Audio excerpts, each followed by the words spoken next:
Look, this female ghost was playing with a camera, but it ended up scaring.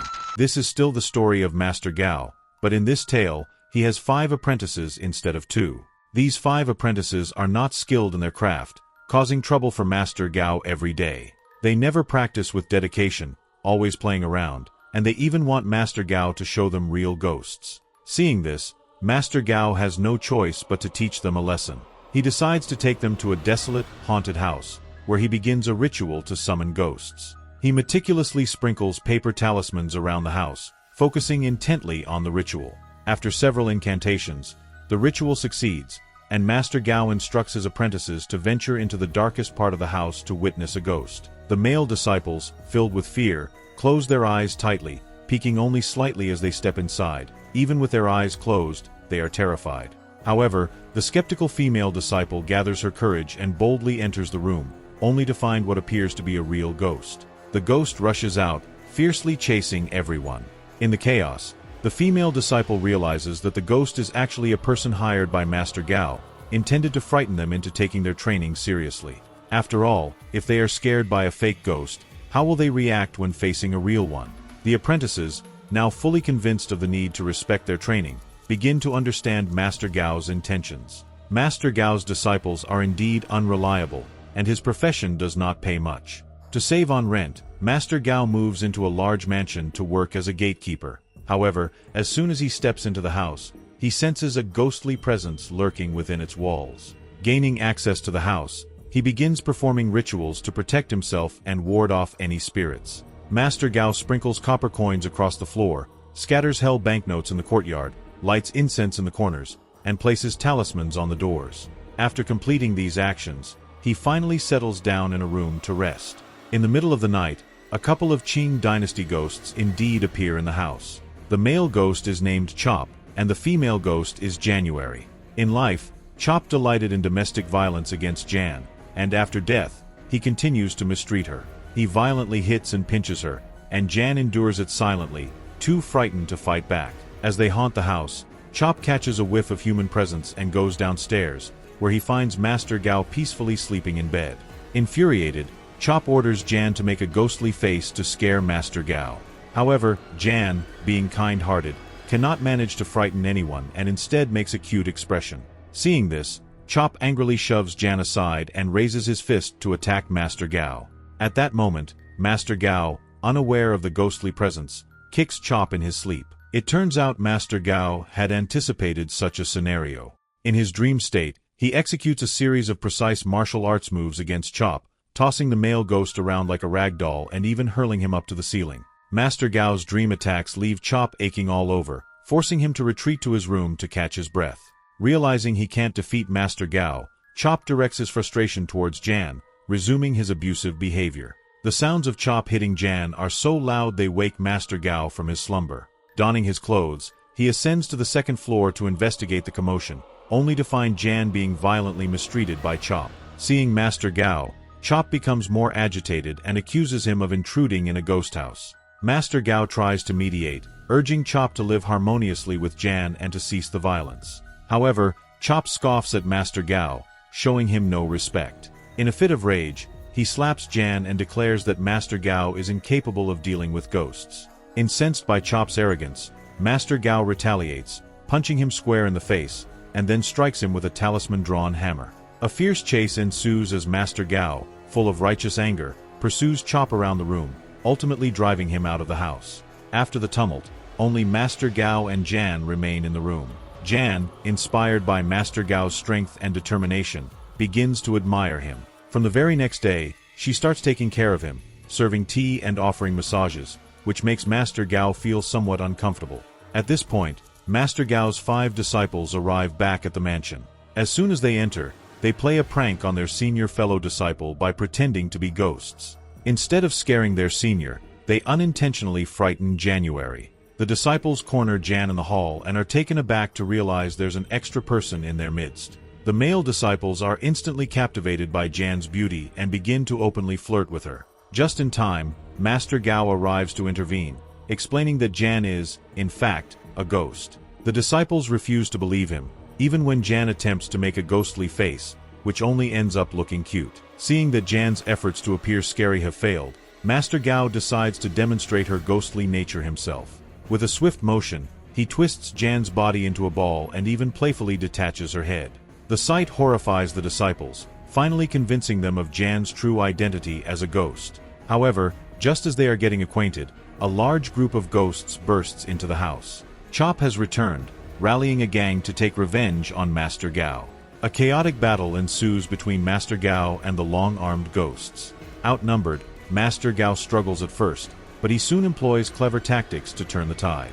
He uses talismans and traps around the house to fight back. Despite the odds, Master Gao's disciples show unexpected courage, joining him to fend off the ghosts. Master Gao, feeling the pressure of the situation, demands that Chop pour water for him while simultaneously pummeling him with one hand. He drives Chop against the wall, delivering a series of precise liver punches that leave Chop gasping for air. Eventually, Master Gao binds Chop's hands and ties him to a pillar. Meanwhile, the disciples band together to subdue Chop's companions, wielding willow branches as makeshift weapons. They manage to beat the ghosts into submission, quickly overpowering them until only Chop is left. Facing the end of his rope, Chop finds himself humbled and begs Jan for forgiveness, pleading for reconciliation. But Jan, now empowered, refuses to return to her old life of suffering.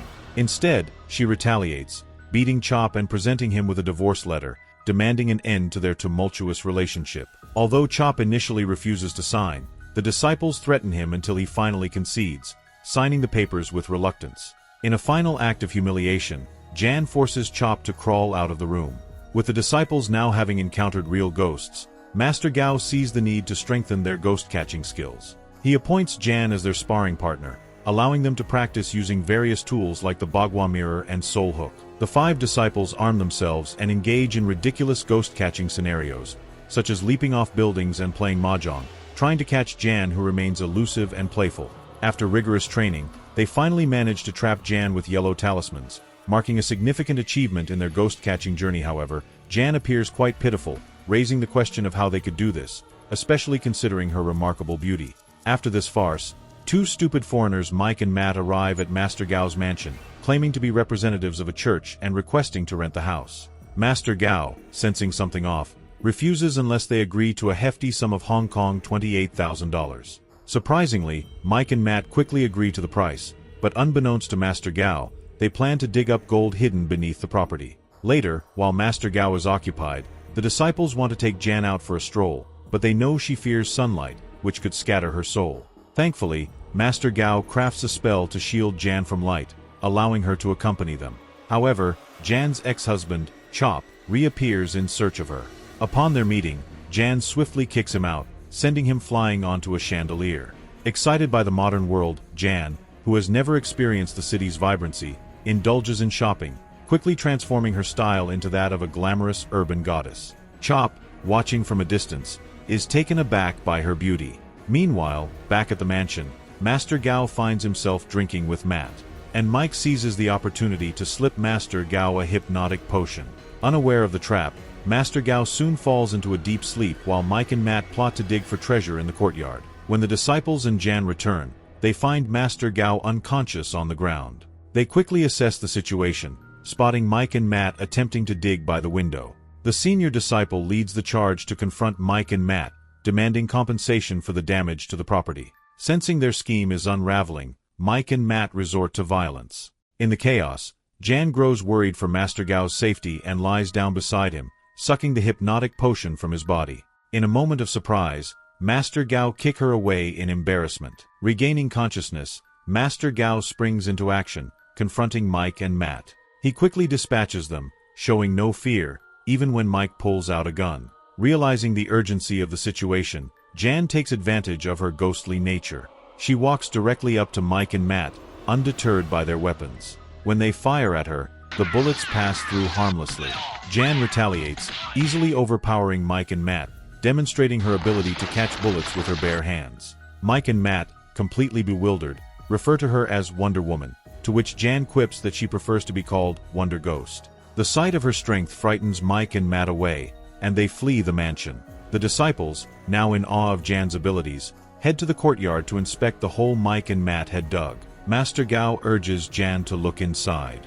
To their astonishment, Jan emerges, her body shimmering with gold dust, confirming that there is indeed treasure buried beneath them. However, Master Gao decides everyone should return to sleep and dig for the gold alone in the early morning. The disciples, however, are insistent that they won't let him keep all the treasure to himself, and they agree to share whatever they find.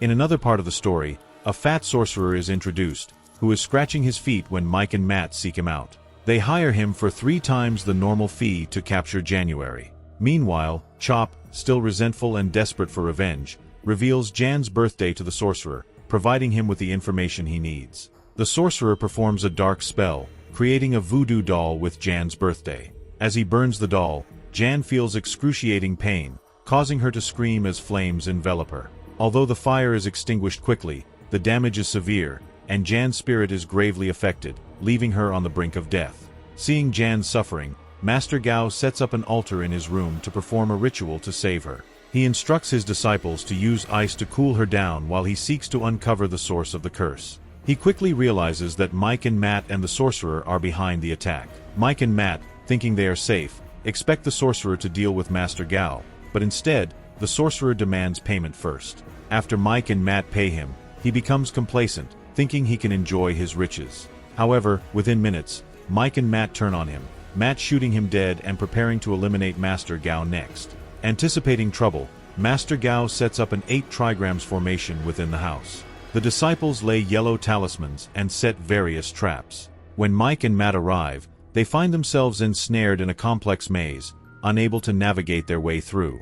Master Gao and his disciples unleash an array of traps, punishing Mike and Matt as they stumble around in confusion. As chaos erupts, Mike and Matt begin firing their weapons blindly, desperate to escape. Master Gao, needing a moment to focus and extract the flames from Jan's spirit, tries to evade their shots. Realizing that they are losing control, Mike and Matt resort to using a bomb, which destroys the formation and leaves the house in ruins. With Master Gao captured, Mike and Matt point their guns at his head and demand the disciples come out. However, the disciples, undaunted by the machine guns, stand defiantly in front of Master Gao. At this moment, Master Gao leads them in a military song, a chant that miraculously awakens January dressed in striking military attire. Jan steps forward, easily disarming Mike and Matt and bending their guns. With remarkable strength, she entraps Mike and Matt together, turning them into a human ball and kicking them around the room like a football, ultimately sending them flying out. In the end, Master Gao becomes a billionaire after digging up a significant amount of gold.